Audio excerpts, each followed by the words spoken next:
Hey everyone, happy Monday. Welcome to the latest edition of Bobcast.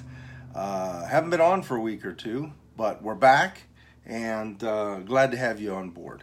As you can see by the title of tonight's Bobcast, it's empathy, where to go.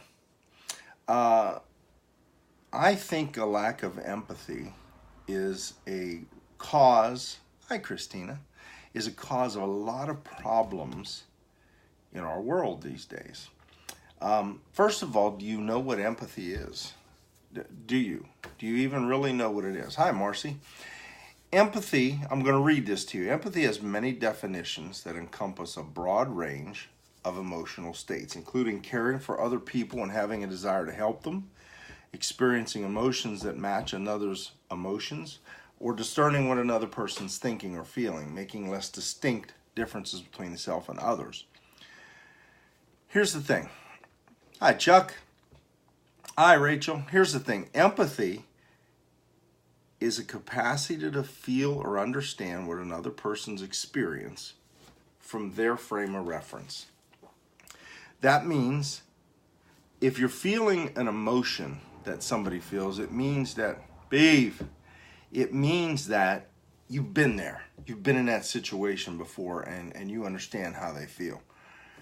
But the one I think is sorely lacking in the world today is the capacity to understand from their framework. And that simply takes this. It takes a little bit of thought. It takes a little bit of effort to try to understand where someone else is coming from. People are so judgmental in this world these days, right? We live in a world of sound bites. We live in a world of social media clips, 30-second videos on Instagram, of Snapchat pictures.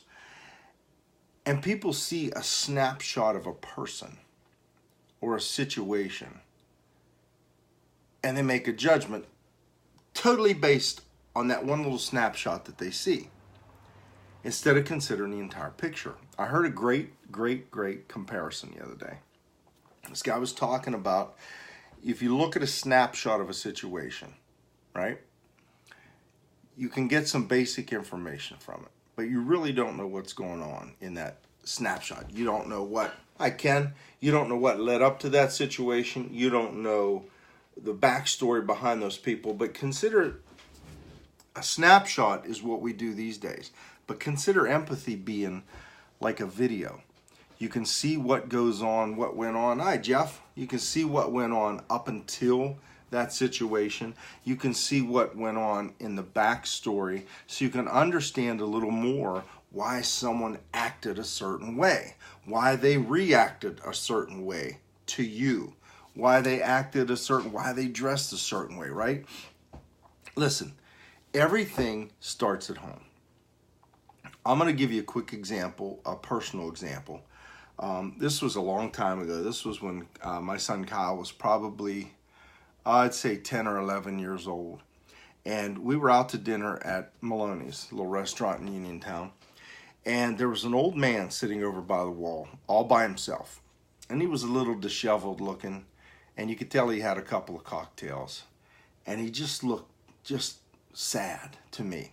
I mean, he was just, his head was hanging down and he was just kind of moping, right? And I saw these two young boys that worked there, and they were laughing at the guy, pointing at him, laughing at him, making fun of him, busboys. And so I asked the waitress if I could pay for his meal. It was around Christmas time, and I always try to do a little extra something, so I paid for his meal. I didn't want him to know that I paid for his meal, but before I got to tell her that, she let him know. So make a long story short, I go up to check out, and the girl checks me out. And she says, "You've got 2 checks here, sir." And I said, "Yeah, I'm paying for the older gentleman's meal over there." And she thought that was very nice. And I said, "Well, if you think that's nice, do me a favor. Tell those 2 young boys over there that if I ever see them making fun of an old man like that again, I'm going to take them out in the alley." The whole point of this story is that when I got outside, my son Kyle, who, like I said, was about 10 or 11 years old, asked me why I did that. "Why did you buy that guy's dinner, Dad?" And Pap, because he's the same age as my grandsons now. But he said, "Why'd you buy that old man's dinner?" And I explained to him that that old man might have just lost his wife. And maybe that's why he looked so sad, and maybe that's why he was having a couple drinks and he was sitting by himself. Or maybe he was an old war veteran and he was just feeling down on his luck, and he was just feeling kind of low. And he looked at me and said, yeah, maybe he was an angel, right? Whole point of the story is that I gave him an alternative view of the situation. In the world we live in nowadays, especially with younger people, I see so many young people so quick to judge people, so quick to make fun of people, so quick to jump on a situation. They see somebody with clothes that are maybe not as stylish as theirs, or clothes that maybe they bought at Gabe's, or whatever it is, and they'll jump on them and make fun of them in just an instant. Because they don't consider the backstory, but they weren't taught at home about empathy. If my grandsons today would make fun of somebody in my presence, the first thing I'd say is, how do you know that little boy's mom didn't just die? Or how do you know that little boy's dad didn't just get laid off and that's all they can afford right now? And you've got to give kids an alternative way of thinking about things. Okay? There's a couple sayings that I really love. One is, methinks he doth protest too much. And all that means is, when you got that big mouth and you're running your mouth, I have a go-to. Treat everyone as if it's their birthday. I like that, Rachel. Rachel says treat everyone as if it's their birthday. I got something for you too here. The second one is, be careful of one who brags too much. A lion will never have to tell me it's a lion, right?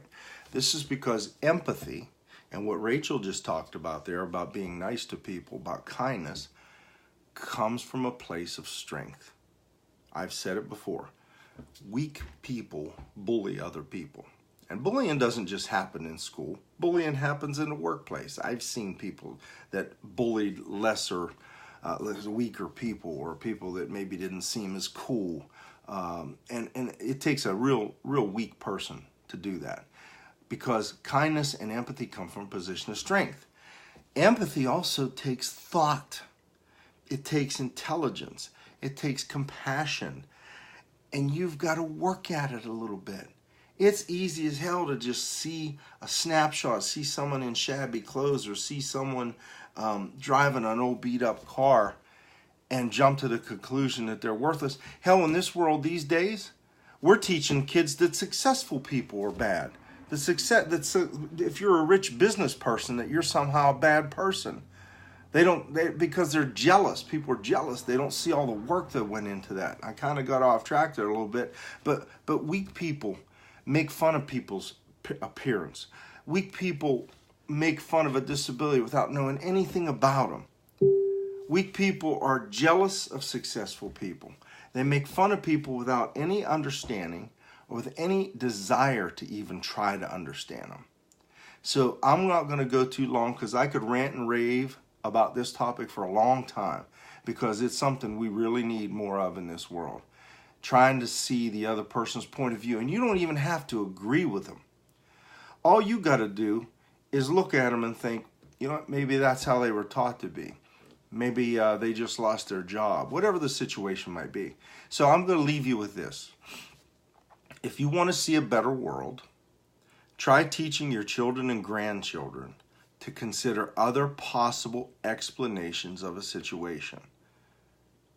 Try teaching them not to just look at a snapshot, but to consider that maybe there's a reason behind what's going on. And not be so quick to judge. In fact, I'm going to tell you this. I'm going to look you right in the eye and tell you this. Maybe you need to exhibit it yourself and let other people see you doing it, including your children and grandchildren. Let them see you be kind to people. Let them see you have a little empathy towards other people, so they'll learn it from you, because that's where it starts. Teach them empathy, because one day you may need it. You might be that person in a bad situation that needs someone to be a little empathetic toward them. And then you're going to wish you had. I didn't mean to bring everybody down. Have a great evening. Tune into my podcast like I always mention. It's called Best Life 101. It's on Anchor FM. It's on Spotify. It's on iTunes, Apple Podcasts. It's on Google Play Music. It's all over the place. If you can't find it, message me on here and I'll send you the link for it. there's a very, very large library of topics similar to this and inspirational topics. So check it out. And if, like I said, if you can't find it, I'll send you the link. Even consider becoming a supporter of the podcast. It'll help me get more content like this out to everyone. Have a great evening and a great rest of the week. And remember, practice empathy and let your children and grandchildren see you doing it so they'll learn it. And maybe someday you might be glad you did. Have a great evening, everyone.